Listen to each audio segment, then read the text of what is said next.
विशाल देश है जिसकी आबादी विश्व के दूसरे नंबर पर आती है। यहाँ बहुत से संगठन और यूनियन काम करती हैं। यह कृषि प्रधान देश कहलाता है। भारत के अलग अलग राज्यों में अलग अलग फसलें पैदा होती हैं और फसलों को किसान पैदा करते हैं। इसलिए हमारे देश में किसान यूनियन और किसान संगठन भी अधिक संख्या में है। सभी किसान संगठन और यूनियंस किसानों के हितों के लिए काम करते हैं, लेकिन इसके बाद भी किसान की दशा और दिशा में सुधार दिखाई नहीं देता। किसानों का उत्पीड़न, समय पर खाद बीज न मिलना, फसलों का सही दाम नहीं मिलना आदि मुद्दे आज भी ऐसे ही बने हुए हैं। आज मेरे साथ एक ऐसी शख्सियत है जो अपने आप में जिंदगी में कई काम कर चुके हैं और सफलता छू चुके हैं। मैं उनसे बात करूंगा। मेरे साथ हैं चौधरी यशपाल सिंह, उनसे बात करते हैं जो भारतीय किसान यूनियन राजनीतिक दल के जिलाध्यक्ष भी हैं। उनसे बात करते हैं। सबसे पहले जो ये बताइए, आपने पहले पत्रकारिता की, दूसरे अखबार में की, तीसरे अखबार में की, उसके बाद आप भारतीय किसान यूनियन में आए और उससे पहले आपने किसानी भी की। तो कैसे सफर रहा आपका सारा जीवन का? देखिए, किसानी तो हमारे खून में रमी हुई है। किसानी हम बचपन से करते आ रहे हैं, हमारे दादा परदादा, और हम भी लगातार किसान यूनियन से जुड़ने का मकसद भी यही था कि पहले हम जुड़े हुए तो पहले ही थे। जब मैं 12 साल की उम्र का था, जब मैं सबसे पहले आपने कौन से अखबार में काम किया? सबसे पहले अखबार में दैनिक जागरण में, उसके बाद हिंदुस्तान लॉन्च हुआ 2012 में, तो फिर हमने वो ज्वाइन कर लिया। उसके बाद फिर अमर उजाला चले गए। अमर उजाला के बाद एक हत्या का हमारे पास उनका आरोप लगा और हमने 2 साल करे, उसमें थोड़े डिस्टर्ब हो गए बीच में। उसके बाद ही किसान, जब आप अमर उजाला में थे तब हत्या का आरोप आपको पर लगा? हाँ, जब हम अमर उजाला में थे उस टाइम एक हत्या का, एक गाँव की हत्या का आरोप लगा। उसमें हम जेल गए। जेल के बाद मतलब बाइज्जत भरी हुए, जेल से रिहाई हुई हमारी, और उसके बाद करी किसान में। अब किसान यूनियन में आप मैं भारतीय किसान यूनियन राजनीति में हूँ। उससे पहले दोनों एक ही थे संगठन, भारतीय किसान यूनियन टिकैत और ये, लेकिन कुछ मतभेद हो गए, उसके कारण ये बहुत ज़्यादा हो गए। आपके राष्ट्रीय अध्यक्ष कौन है राजनीति दल? ये राजेश चौहान जी हैं। लेकिन हमारे यहाँ दूसरी एक परंपरा है कि हमारे यहाँ वंशवाद रहे। हमारे यहाँ केवल राष्ट्रीय अध्यक्ष हो या जिलाध्यक्ष हो या ब्लॉक अध्यक्ष हो, वो केवल 3 साल के लिए होगा। उसके बाद राष्ट्रीय अध्यक्ष चेंज होगा। चेयरमैन, केवल एक चेयरमैन और जो कमेटी है वो हमारा निर्णय करेगी कौन राष्ट्रीय अध्यक्ष रहेगा।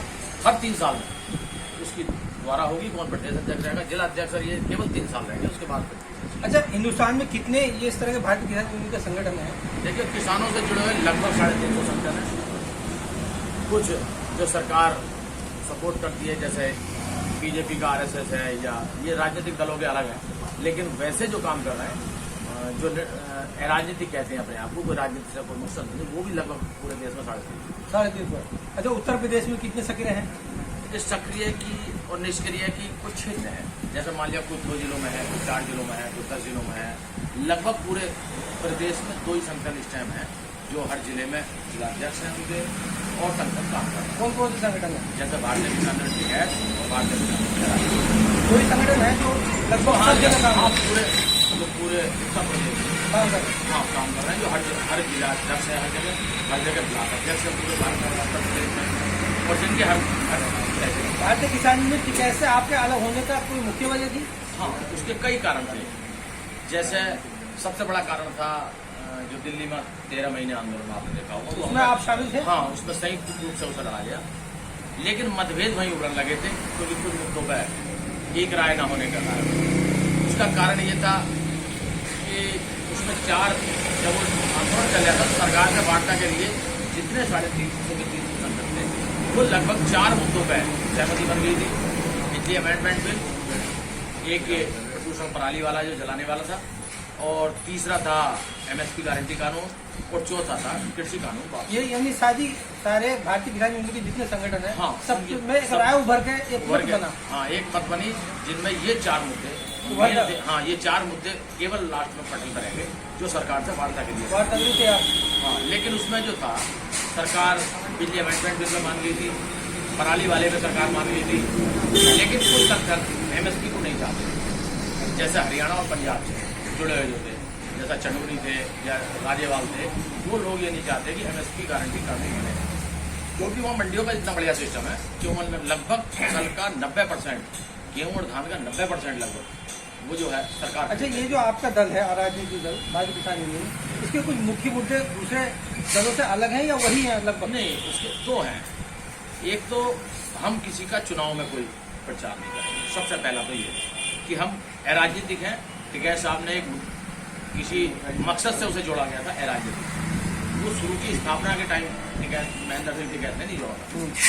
जब राकेश टिकैत चुनाव लड़ने चले गए थे तो उन्होंने उससे अलग होने के लिए या उसे अलग दिखने के लिए अपने भारतीय किसान यूनियन ब्रैकेट में अराजनीतिक शब्द लिखा था।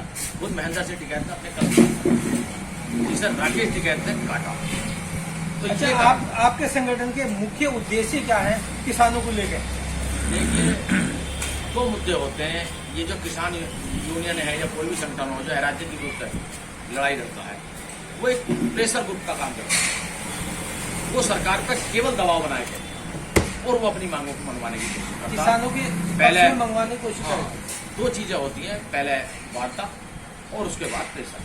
अगर प्रेशर में सरकार आती है तो वो मुद्दे जल्दी हल हो जाते हैं, और अगर प्रेशर में टाइम लगता है, जैसे 13 महीने दिल्ली में लगा, हाँ, तो वो थोड़ा सा टाइम लगता है। उसमें भी कुछ मुद्दे हमारे छूट गए, जिसमें केवल एक मतलब हट कह दो या किसी बात को कह दो, तो हट की वजह से। अच्छा, दिल्ली में जो 13 महीने किसान लगातार बैठे रहे, तो वहाँ पर आपका जो किसान संगठन थे सबका मतभेद उभर कर सामने आया, इसकी क्या वजह थी?